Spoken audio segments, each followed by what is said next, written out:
everybody, and welcome in. It's the Poor Man Fantasy Football League podcast. We're the fantasy football show that gives you a peek inside the life and times of our Dynasty League. I'm your host, Mike. With me, as always, is my friend Andrew. And today, on this Wednesday, May 21st, we're going to be reviewing our league's rookie draft. It completed yesterday, thankfully, in time. We all showed up to make this happen, which is great and wonderful. No more Chervin watch. Let's get on with the show. Andrew, how you doing? Not too bad. And yourself? It's a cold, rainy, wet Wednesday night. We're home from baseball. I still have a bit of a chill. My kid's finally off to bed.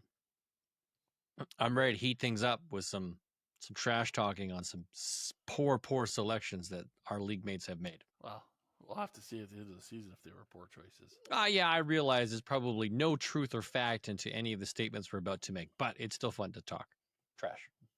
Sure. Mm-hmm. But before we do have some news to get through.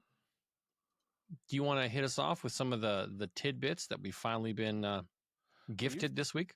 You threw in the first two, so I'll let you go ahead with the first two. Okay. Big one is Brock Purdy got his extension. The San Francisco 49ers are going to pay him $265 million over 5 years with 81, I think, fully guaranteed. So congratulations to him being Mr. Irrelevant to getting $180 billion. Well, you know what, that I think it took too long. If they were going to keep him as their future guy, they waited too long to extend him. I think it didn't send a very good message to me. Do you think they waited to see how the draft played out to see if they could have snagged somebody? Potentially, you're right. Maybe that's what they were looking at, or maybe they were just trying to see if some of the other quarterbacks went in their own division, like just to see how things played out. And who knows, maybe they had been in talks with Purdy the whole time and saying, hey, you know what, we're going to wait to announce it. Mm-hmm. Here's the deal, but we're going to wait to announce it till after the draft and wait till camp starts and things calm down and things like that. Maybe. Who knows? The timing of it is suspicious. I mean, you might be correct in that it doesn't feel right. Like, why did it take so long? What was the delay? Yeah, exactly. And same thing with the Derrick Henry deal. Like, why did that take so long? I don't think it needed to happen, to be honest with you. I think all it was, hey, we're going to give you a 2-year extension, giving you $25 million guaranteed, but it's really a 1-year deal. Yeah, because the other $5 million for his second year, I bet he retires after this year. Right, that's really all it is to me. Like it's noteworthy. It means that they have good faith in him for this year. Yeah. So you Derrick Henry owners, you can go into this season with confidence. Yeah. To me, that's what that reads. It's not that like, oh my goodness, I'm going to get more out of Derrick Henry. It's like, no, you're going to get this year. Feel confident, and then next year, that's probably it. But you know what though, he could land somewhere else, and still have another couple of years of decent production, not exceptional production like he's had the last few years, but decent production. And who knows, right? Like it could be one of those things where like Saquon, right? Had a couple off seasons, and then had a wicked year last year. Yeah. He's probably going to get a decent payday at some point. They're probably going to re-up with him. You would think so, yeah. You would think so, yeah. The other news that has come down through the things today, apparently earlier today, Colts owner died. Yeah, Jim Irsay passed away, age 65, which blew my mind. When I heard it, I'm like, oh, he's probably like an 85-year-old white man.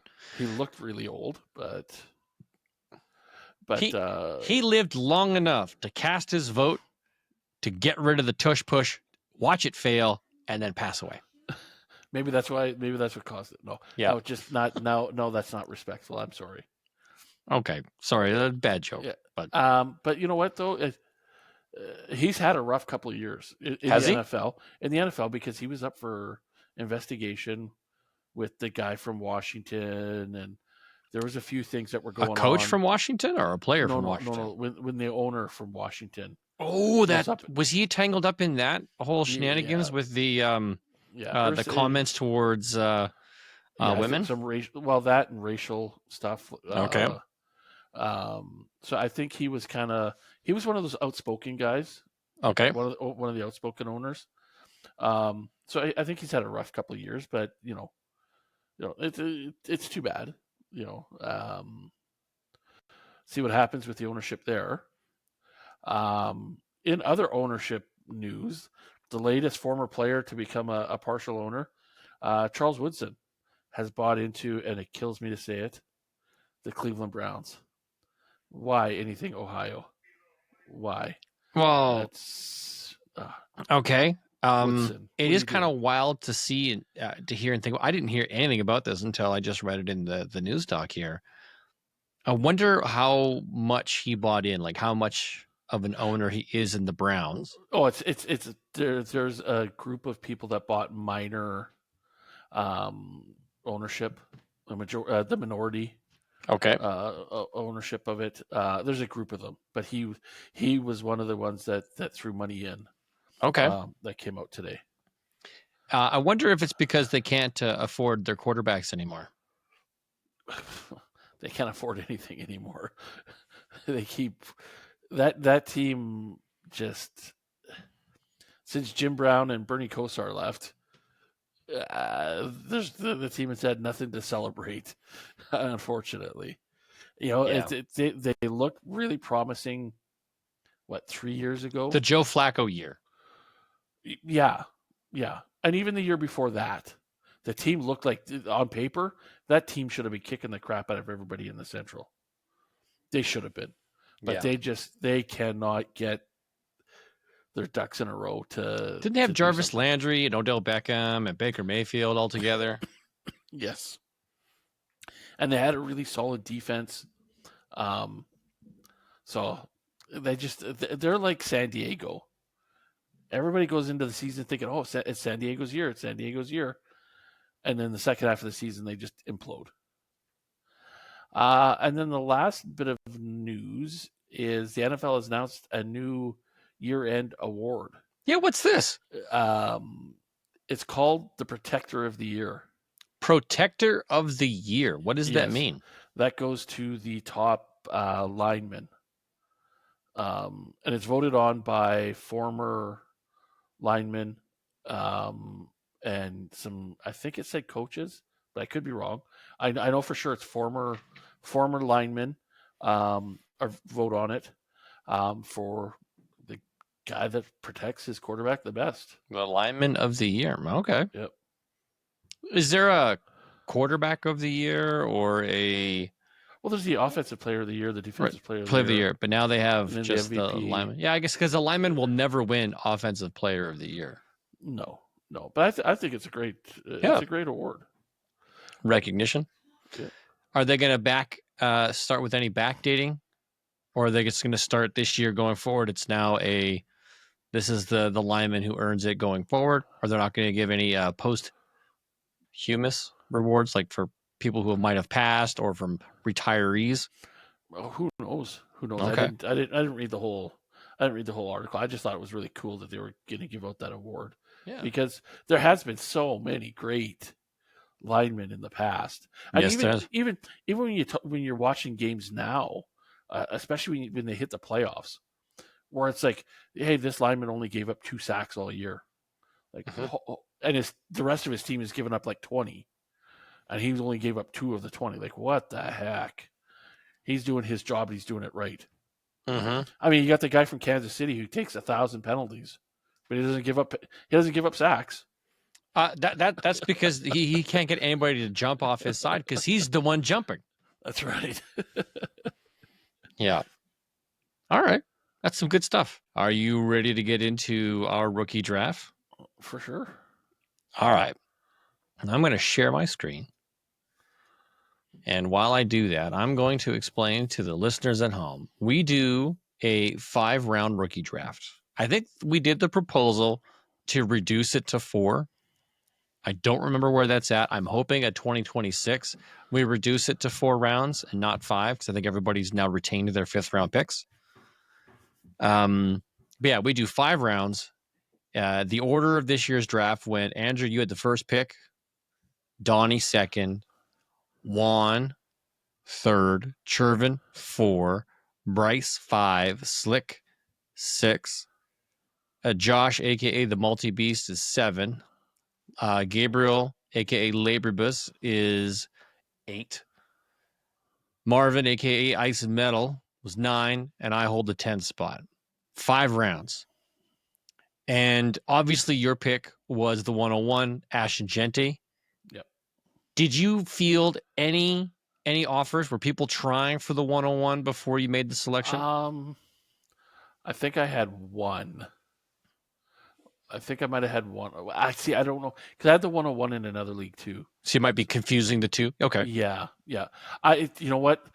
I'm gonna give out a shout out to the hardest working guy in our league this last week. Yeah. Was Multi Beast. Yeah. Oh, the trade offers, he was sending them left, right, and center. He was sending a ton. He, bless his heart, I feel like going up and taking a waiver that he for a player he dropped today. Oh yeah, because I know exactly who you should. Yes, you should. You should be picking him up tonight. The guy tried to trade me that guy 4 times, I think, in the last week.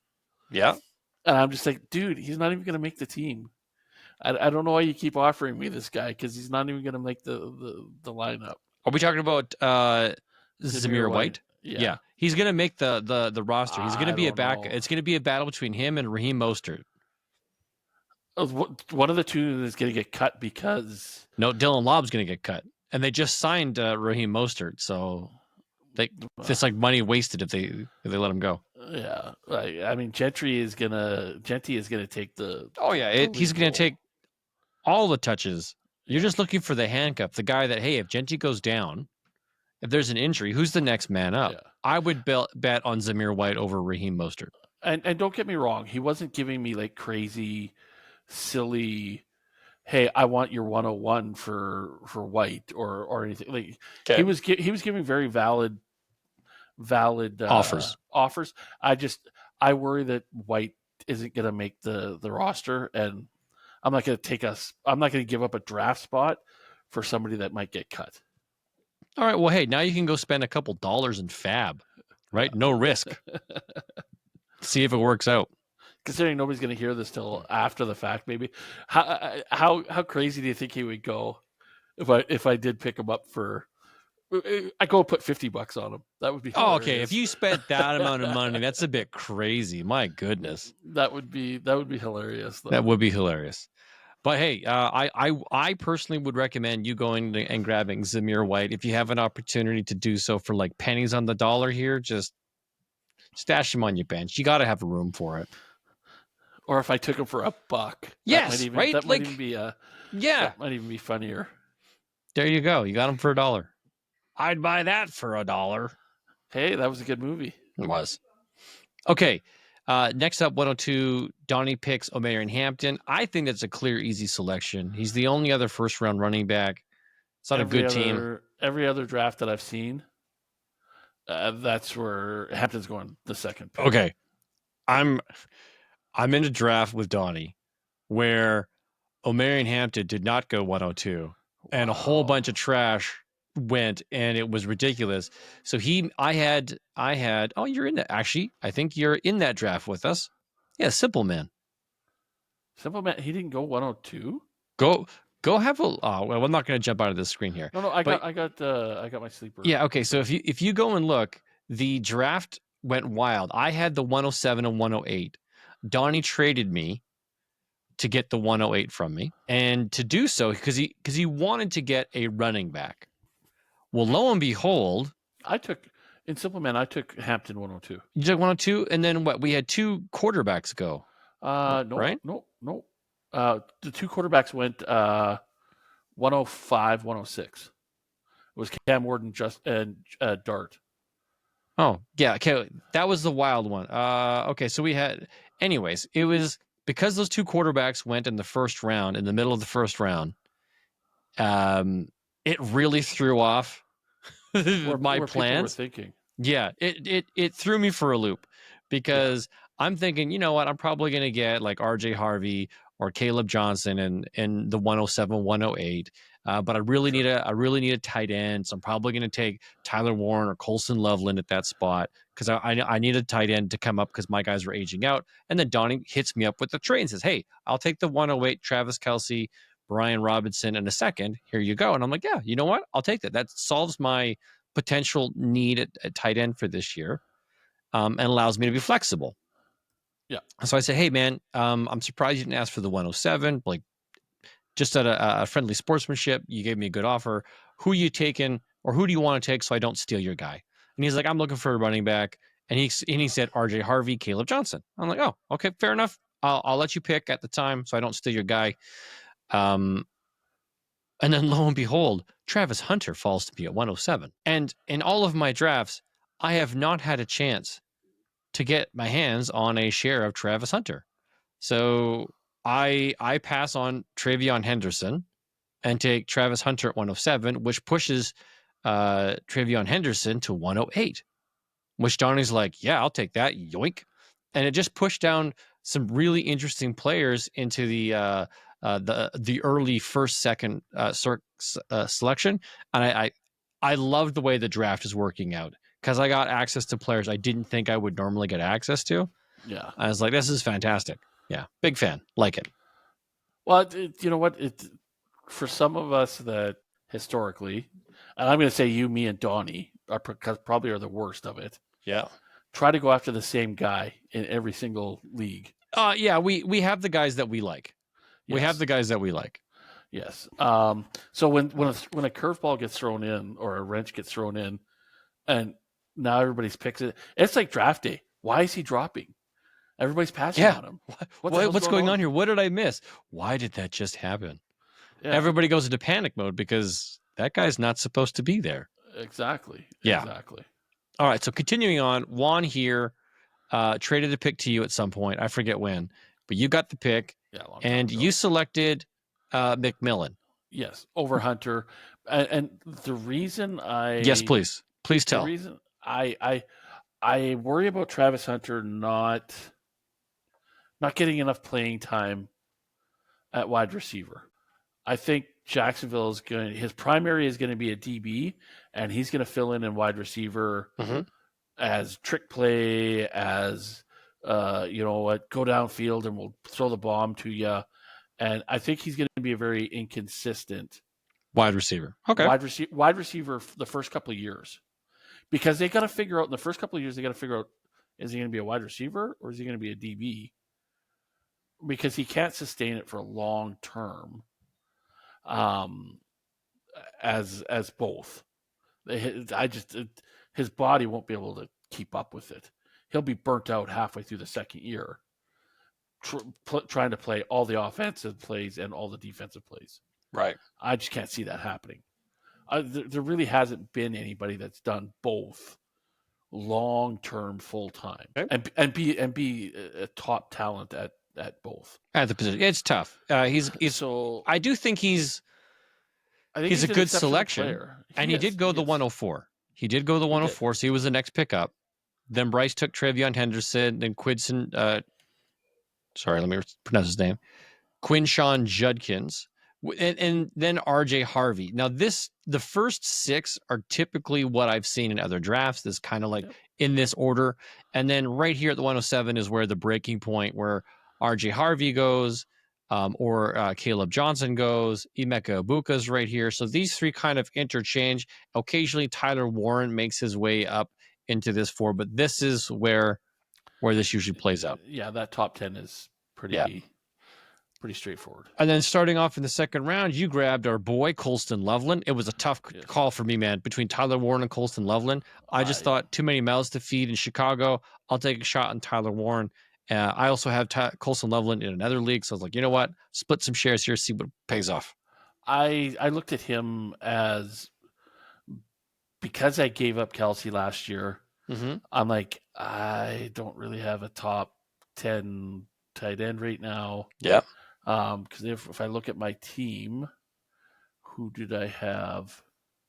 Well, we can look on your team right here. I've got my team on my other screen here. Yeah, but the viewers at home can't see him. You just traded for Kate Otten, by the way. Yes. No, but that was after. That was after the fact. Oh, you didn't trade for Kate Otten before the draft? No, I don't think so. I think it was during the draft. Okay. Well, you have Colson Loveland, Kate Otten, Calcaterra, the backup tight end in Philly. You drafted a rookie another rookie tight end, and then was this a rookie tight end? Yeah. Arroyo is a rookie. Yeah. Okay. I figured I need another top tight end, and I'm hoping Loveland will be that guy. Okay. You took a couple shots in this draft. You did. Yes. Yeah. Well, I had 10 picks. Well, it ended up being 9 or 8, but yeah. Yes. All right. Then second round went Colson Loveland to you. Gabriel had back-to-back second round picks, so he took Matthew Golden and then Jaden Higgins. I like those two for him. I like Jaden Higgins. I'm concerned about Golden just because there's so many wide receivers and he doesn't seem to get a lot of love from analysts. Like they feel like he deserves to be here. Like he's not a first round talent. But he's right here. But I think with Christian Watson being out, he's got the opportunity to step up. He definitely does. Cam Scattaboo has definitely climbed up on people's love boards here. He's moved up. Luther Burden, loved the draft capital, loved the player, just don't love the landing spot because he's got a lot to work through, like a lot of competition for spot starts. And then we had Trey Harris, which is a guy I did not get any shares of because somebody, Andrew, kept sniping him a few picks ahead of me every round. It's he's gonna be the tight end guy, and we both know Harbaugh likes throwing to his tight ends. He's not going to be the tight end. He's a wide receiver. And he's got to compete with like Ladd McConkey, right? Like and Mike Williams. I do think there's a good opportunity for him here. I'm just sad I did not get a single share of him anywhere. So that's awesome. And then this wide receiver Jack Beck for the Raiders. He has a good shot of being relevant even in year one, if not into the future. And then this guy right here, bit of he's all over the place. Yeah, Bashul Tootin. I've seen him in the third and the fourth round. Here he goes in the second round. I think if you're the Travis Etienne owner, you're probably shooting for this guy as this guy could replace you. He could be the solid backup. Not sure. So all over the place I've seen this guy go. Then we got Kyle Williams, which to me is an absolute dark horse. He doesn't have a picture in the system. He's like, Sleeper has no stories written about this dude, yet somehow this guy has crept up into the second round in so many places. It's like, what are you guys seeing or hearing about Kyle Williams that has moved him up so far? Yeah, I don't know. I don't know. And this is kind of where my pick at the 210, I took Cam Ward. One, I was happy that he fell to me because I do want to take a quarterback to help round out. Yeah, just add to my collection because, I've got a tight end. I got the quarterback market cornered. Why would I go for running backs or wide receivers? That's just crazy talk. And there's not a lot of guys that I'm absolutely in love with. So at this point, I literally just, all right, you know what? I'm going to take the best player on the board. I think that's Cam Ward.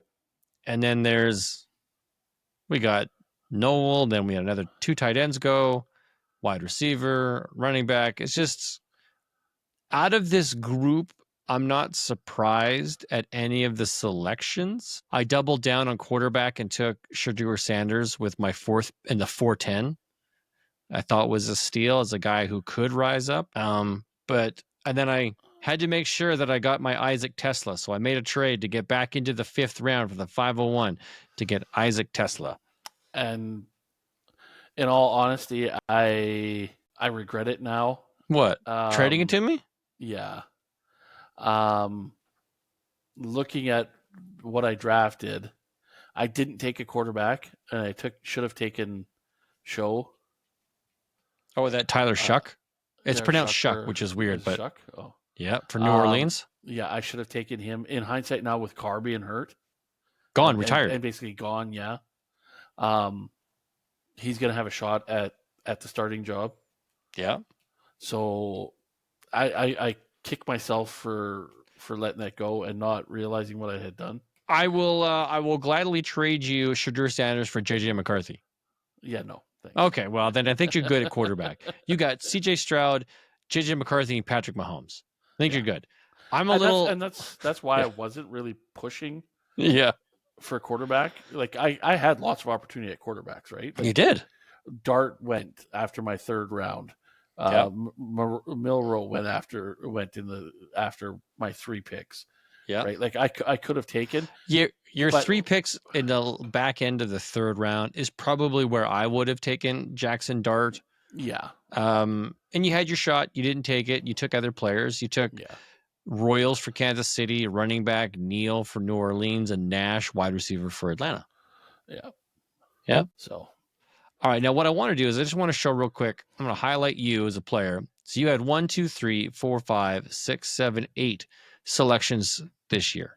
You went Ashton Genty at 101, McMillan 103, Colson Loveland 201. Then you got Jalen Noel at 301. Arroyo, I'm sorry, what's his first name? Elijah Arroyo, tight end for the Seahawks, 303. You got Royals, 308. Neal, 309. Nash, 310. Those were your selections. You essentially bounced out of the 4th and 5th round, which to me, in this case, there happened to be interesting players that I liked, and I'll talk about those shortly. Donnie, he had 4 selections. He took O'Marion Hampton, 102. He traded his second pick to Gabriel.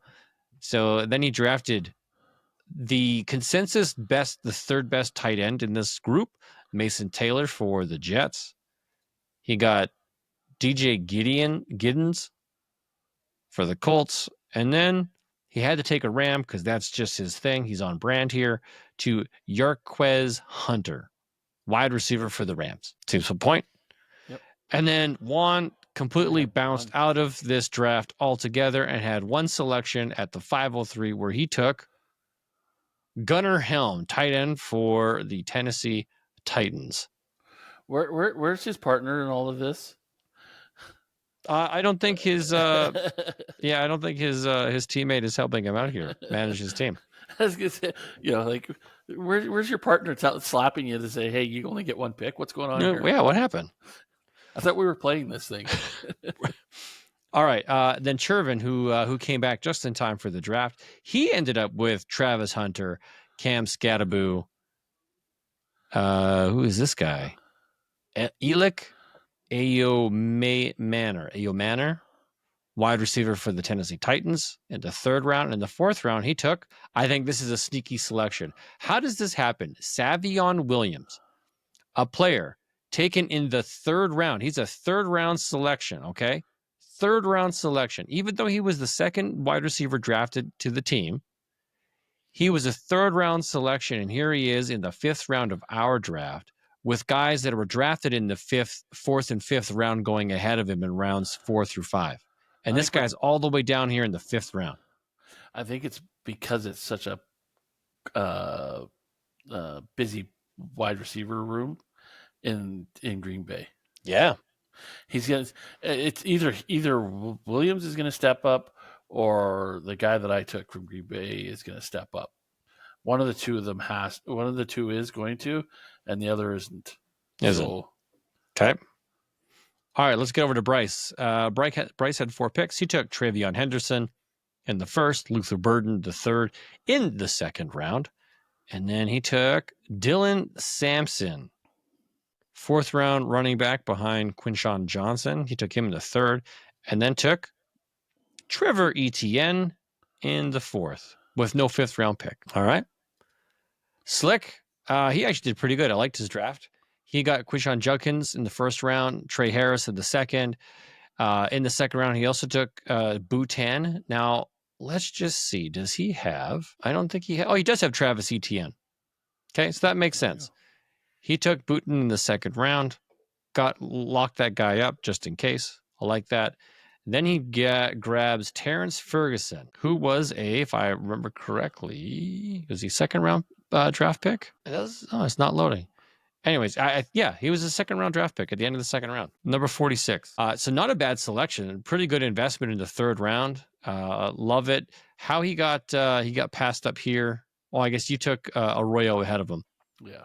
All right. And then he's got Jordan James, cool, running back for San Francisco, and then Tyler Shuck in the 5th round. All right, nice round draft. I like it. Multi-Beast, he's the guy who competed with you for the most draft picks. He had 1, 2, 3, 4, 5, 6, 7, 8. Had you not traded out a couple of those picks, he might have, might not, well, he would have given you a good run for your money. Yeah. So he selected RJ Harvey, Beck, Jaden Blue in the 3rd round. That's going to be a good pick. You think so? You think this kid's going to do something? 5'9", 196 is kind of undersized. I think he's going to be... Do you think he's going to take the starting job? I think so by the end of the year. Really? Okay.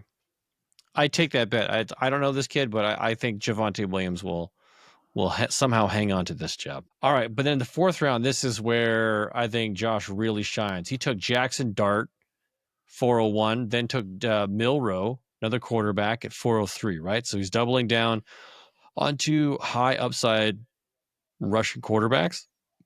Very excited. And then this guy right here, who I really like at this spot, Pat Bryant. He was taken in the 3rd round by the Broncos, which I think is enough draft capital that I think he's going to get enough opportunities to really show if he's going to do something. And if he pans out, Cortland Sutton's gone this year, at the end of this year, if not next year. And there's not a lot to work with after that. So Pat Bryant, I think, is a really good pick in these late rounds. So congratulations. Yeah, love it. He might not do much this year, but he could be a future. I think he could. I think he could step up. If he does step up this year, I think the opportunity is going to present itself there because let's just look at what he's got to compete with. RJ Harvey at running back, rookie running back. Cortland Sutton, aging veteran. Marvin Mims. Like there's nobody. Franklin. Troy Franklin. Yeah. No, but he right now on the depth chart, he's the number 4 wide receiver.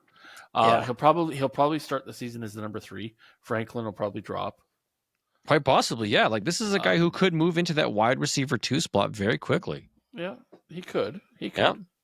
I just love the gamble on it at this price. For sure. Then Josh took Harold Fannin, tight end for the Browns, and then in the 5th round he took Taj Brooks, running back for Cincinnati. Big guy, 5'10", 230. That's a beefy boy. Yeah. It'd be good for short yardage. Yeah. The only thing that I didn't like about his draft was Fannin. Really? Is that because it's a Cleveland Brown? No, I think it might be a few years before he gets opportunity there. Because I think Njoku's probably got 2 years left of reliability. Competing against David Njoku, sure. Yeah. I think that could, long term, maybe the guy it'll be like a Njoku where it takes him 3 or 4 years to solidify the position and he does well. Yep. But it might take a few years to snag him. And this is where patience pays off. If he can sit there and hold the guy for this length of time and not trade him away, then it could pay off for him. But all right, let's move over to Gabriel. Gabriel had quite a few picks early on. So he went Emeka Ibuka at the 108, then took Matthew Golden and Jaden Higgins, 202, 203. Had no 3rd round picks. And then with his last 3 picks, he took Woody Marks, running back for the Texans. And then 2 5th round picks. He took Brashard Smith, running back for the Chiefs, 7th round pick. And then Khalil Mullings, running back for the Tennessee Titans out of Michigan. He could surprise some people. Maybe, yeah. I think Tony Pollard's probably good enough to hold him off, especially with the draft capital that was invested. Like it wasn't a big high draft capital player, so I don't think he's going to have a push for opportunity. I think he's going to have to earn it. So hopefully, fingers crossed, good things happen for him. I hope he has a wicked camp and preseason, and that gives him the opportunity. He's on the roster, yeah, and just keep working hard and steal the role, right? All right. And then our friend Ice and Metal, he drafted Caleb Johnson 109. He got, looked like Slick joined the show. You see that? He just went green, so he's in here looking. Oh. Kyle Williams in the second round, traded his third round pick to you. Who is this? Ollie Gordon, running back for Miami. 6'1", 226. That's not bad. Probably end up being the backup. Yeah, he's a 6th round pick, so he's not high on the food chain there. And then Kyle Monengai, running back at Chicago, because that's not a mess already. Yeah. DeAndre Swift, Roshan Johnson. Yeah, that's... Moaning guy's going to moan and complain about not getting the ball. Yeah, and he touches. So, all right, well, that's... I know last, I guess, is mine. I went tight end, quarterback, and then grabbed two wide receivers. I wanted Isaac Tesla. I grabbed him everywhere. I realized it's a bit of a reach. He has a high amount of competition. Amon St. Brown and Jameson Williams are definitely ahead of him on the depth chart. So it's going to take some time, if any, for him to break opportunities. I just wanted to have him. I don't want to miss out. I think I stole Tesla from you in Crazy. Possibly. I didn't have a lot of draft picks in Crazy. I traded with my first and second. I think I had a third and a fifth. Didn't have a lot.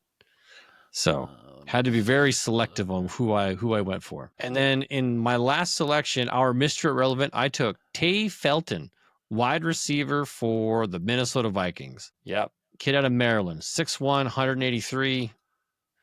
Yeah, I think my biggest team needs were going to be wide receiver, and I didn't address those needs until I got down to the 5th round. So maybe shame on me, but I wanted to focus on best players available. I wanted to do things a bit differently than I've done in other drafts, which is why I was happy to get Cam Ward and Tyler Warren up high. And yeah, we'll take some shots in some late running or wide receivers and see what happens. Yeah, they may step up, right? Hoping. And that was our draft. Overall, it was fun. I'm glad these guys that we work with. Applause to you. You can clapping. Thank you guys for being attentive and making your selections in a reasonable amount of time. There's a couple drafts that I have partaken in that I'm still partaking in. One of them, it's a week and a half later, and we're still in the 3rd round. Yeah. It's frustrating. Some leagues move fast. Some leagues do not. So I'm just very appreciative for your guys coming out, participating in that. And now that we've done our rookie draft, we're going to look back on this a year from now and see how we would redo it. Which means next week, we're going to be doing last year's draft. We're going to be bringing in some guests to the show. Donnie's the one who's the first one that's confirmed, but we are going to bring on some guests. We're going to redo the draft and say, hey, if you're in this spot, who would you take now, knowing what you know 1 year later? Yeah, there's always a surprise or two. Mm-hmm. Opinions change. Guys you might be more confident taking a shot on, even if they didn't rise to the surface. But yeah, I think there's like Bucky Irving went undrafted. I'm curious to see where Bucky Irving lands in our draft redo. Wow. Yeah. That's a tough one. Does he still stay undrafted or no? He's a 1st round selection in my books, like for sure. So even if it's just the 3 of us and we're just alternating picks, just to kind of say like who would you pick and explain why? Yeah, I think he'll be top 10 for sure. I won't let him go far. Just based off of his season last year. Yeah, like if I had to draft and capture what was there. Mm-hmm. But I do echo your sentiments, I think, from a couple weeks ago with regards to him. Yeah. Nervous about him. Mm-hmm. Does he have a sophomore slump, or does he stay the course and play with a chip on his shoulder? You got to wait and see. Should be some good football this year. Looking forward to it. Any other wild stories you want to share with us before we sign off for the week? Yeah, what was my final pick And I had to throw out the love to the guy. My final pick in crazy. Yeah. Where's the draft? Go to league. Draft results. Who is it? This one? Was it this one? Donovan Edwards. Oh yeah, there we go. I had to go out on the limb and take the Wolverine. Hopefully, all the guys above him all get hurt. And no. Yeah, there was a few scenarios where I left the draft because some of our leagues we've compressed it down, so we're not 4 rounds and 5 rounds. One league I'm in is 3. Most of them are 4 now. And it kind of leaves some guys getting pushed to the waiver wire. So now you're having to make some choices on who to sign to your bench if you want to add him to your taxi squad. So I've picked up Donovan Edwards in a few spots just to have a couple shares just in case. I hope things work out, but I do realize he is behind Breece Hall and Braylon Allen. Yeah. So that is a bit of a tough room to crack, especially when you know what the production has been from those guys. Yeah. Again, it's one of those things that stash on the taxi squad this year, and who knows? Maybe he'll rise up and do something, but I'm not counting on it. At least he can say. In that league, I put him and Sanders on my taxi squad. Yeah, I think Shooter Sanders is a great late round selection if you're able to get him there and put him on your taxi squad. Yeah. CV lives up to the hype if he plays with a chip on his shoulder to kind of correct the wrongs that were done to him. That he obviously did something to the community at large, so that people wouldn't draft him high. But, hey, look, now that he's in the league, prove it. Well, and that's just it, right? Like he could go off. That would be crazy. As a big middle finger to the rest of the media and the rest of the world that said, "Hey, you're just riding your dad's coattails," and he's either going to be. I think he's going to be boom or bust. I think that's going to be his situation. All right. I'm leaning toward bust, but I did take him in one league, and I'm surprised you weren't mocking me for taking him because I've taken him a lot of places. I've taken him trash. I talk so much trash about him, and you know what? Had he been a first round selection, I'd be all over the bust bandwagon. Now that he's not a first round selection, message sent. Maybe some behaviors have been corrected, some attitudes have been adjusted, and we're not having to pay a higher price to get your hands on him. I think maybe, all right, well, now I'm willing to take a risk and put him onto my roster. Yeah, as a second or a third quarterback, you're 100% right. Like, but he may turn out being the next Patrick Mahomes, where he's going to be a starter all the time. Could be. For you, yep. Right. Who knows? Could be a Joe Burrow type player. High passing yards, high touchdowns. Could happen. Yeah, because I don't think he's got a lot of speed. Yeah, I don't think he's a runner. I think he's a pocket passer. And, your description of Burrow, perfect example of it. Mm-hmm. Right? So. Peak pocket passer right there. Yep. All right, folks. Well, thank you very much for joining the show. Next week, like I said, we're going to be doing our 2024 rookie draft redo. So come back. Join us then. Have some fun. Until then, everybody, enjoy your spring. May the rain fall upon you and be bountiful. Remember, from one poor man to another, if it's not fun, it's not worth doing. Goodbye, everybody. Have a great week, everybody.